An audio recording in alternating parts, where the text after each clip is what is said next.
Hey guys, what's going on? Chris here from Cleveland, Ohio. Hey, this is my first video, by the way.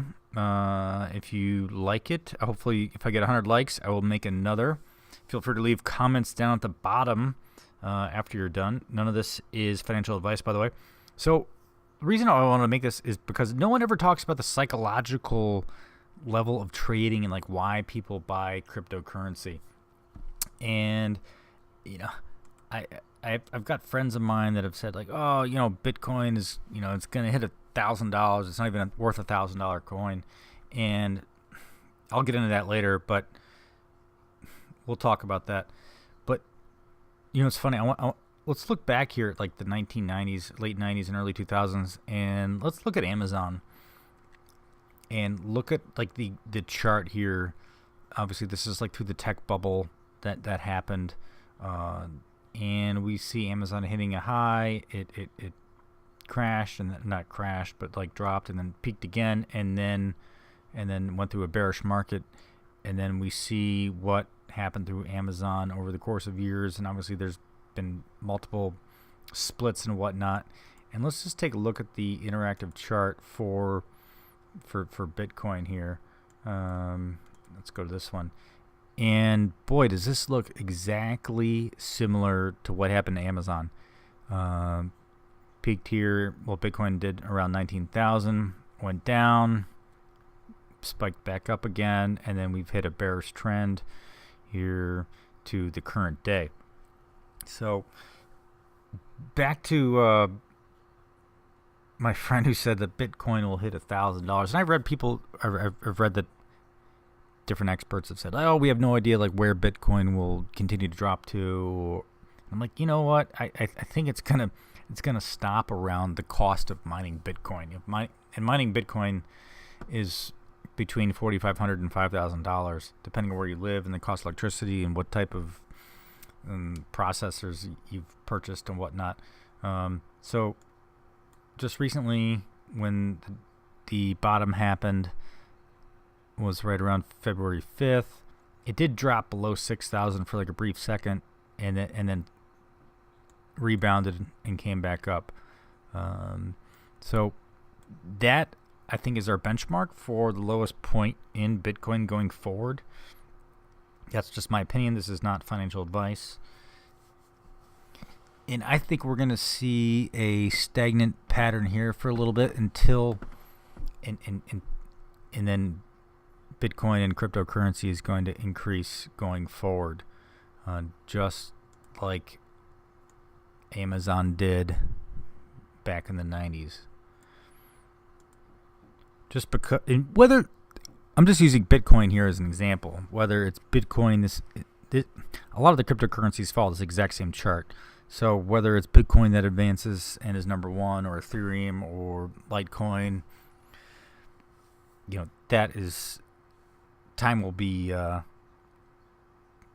happen for that. So that's up in the air. So, but why are cryptocurrencies good? Like, why do we invest in them? And I kind of look at technology and go back to the internet, the invention of the internet, and we'll just go back to Amazon for example. Why would someone want to buy stuff over the computer that they've never seen or held?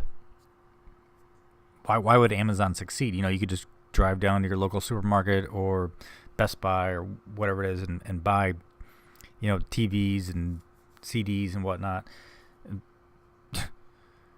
Who thought Amazon would succeed?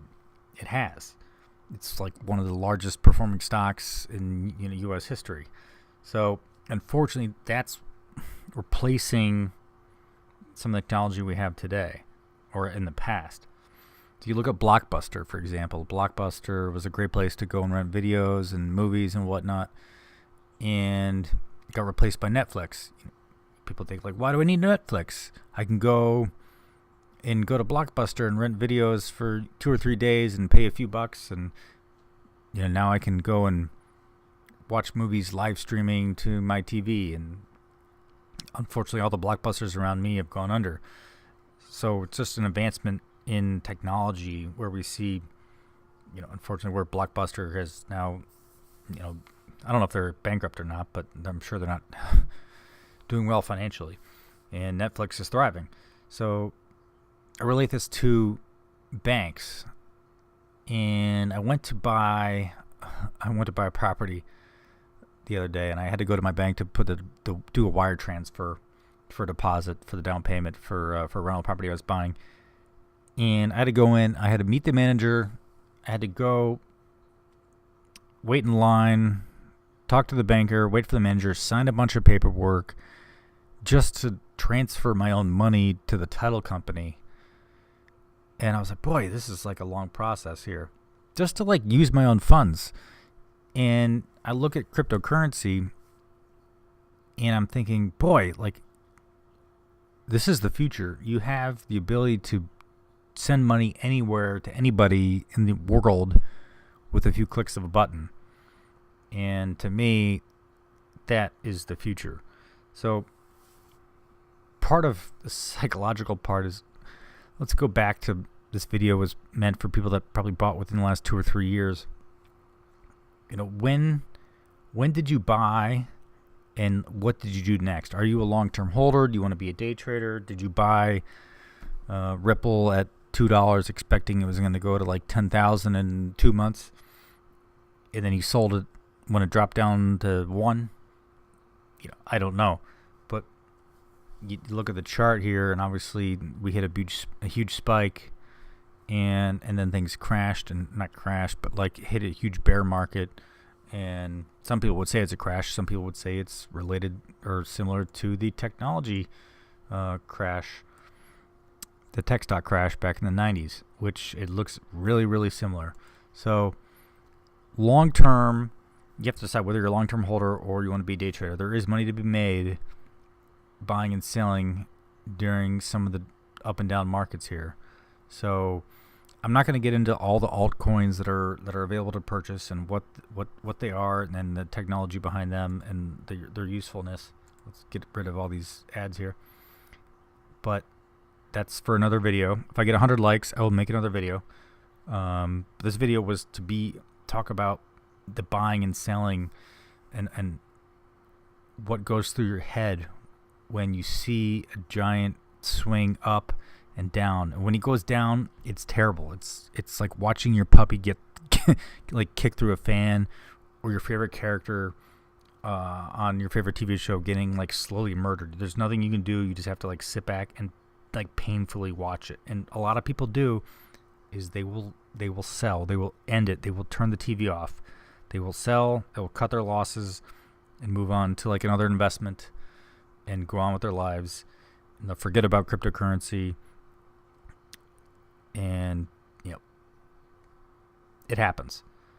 You know, there are ups and downs in the stock market. There are ups and downs in the cryptocurrency market. But if you got in the first place, think about why you bought in. You bought in to make money. You have to hold for a while. That's just, it is what it is. Stay calm. These are long-term investments. So good luck trading. Like I said, this is my first video. I'll happily make more as long as I get 100 likes. Hopefully you enjoyed at least some sort of the chart analysis that I gave you here between Amazon and the future of Amazon, and hopefully the future of cryptocurrencies. It's yet to be determined, but hopefully we should see quite a bit of back and forth here for a little bit, and hopefully a bullish trend in the future. So it's Tuesday, February 13th. Hope everyone has a good night, and talk to you later. Signing out, Chris.